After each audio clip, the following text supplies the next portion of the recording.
In a startling announcement, President Barack Obama declared a massive shift in Cold War policy between Cuba and America. Before long, we could actually see an American embassy in Havana. It's a decision that's outraging thousands of Cuban Americans here in this country. But in Havana, people danced in the streets.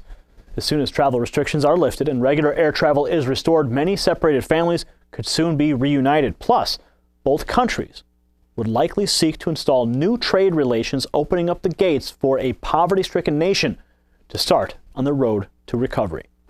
But at what cost? And why the sudden 180? Ever since the JFK administration and the Cold War, Cuba and America have remained at odds, their differences highlighted by communism and capitalism. And as the Associated Press first reported, U.S. government contractors invaded Cuba repeatedly in recent years, trying to fuel a sort of grassroots democracy and undermine the Castro regime.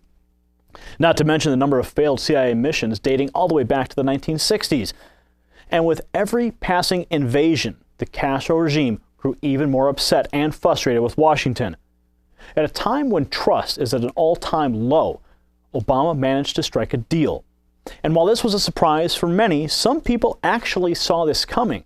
NBC's chief political correspondent Chuck Todd tweeted this out over 1 year ago. He actually predicted that this would happen in December of 2014 because it could lay the groundwork for Democrats to message or advertise the idea before Hillary runs for president in 2016.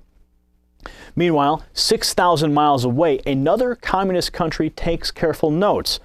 North Korea is still fuming over these repeated allegations that their government orchestrated the cyber attack on Sony Pictures.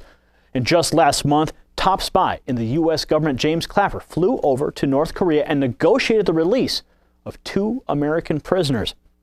Clapper says he didn't offer anything in return, but 2 days after he left, another American crossed the North Korean border. Not only did he avoid getting arrested, but North Korea trotted him right out in front of a national press conference where he proceeded to blast American foreign policy. Some people suggested that Clapper and North Korea worked out a deal of some kind, but both sides denied those claims. They said North Korea just gave up the suspected spies to repair their bruised reputation over human rights. Now, if North Korea really wanted to negotiate with Washington, they already have a U.S. citizen in hand. If they're learning anything from Cuba, they could hold him hostage until Obama decides to pick up the phone and work out a deal.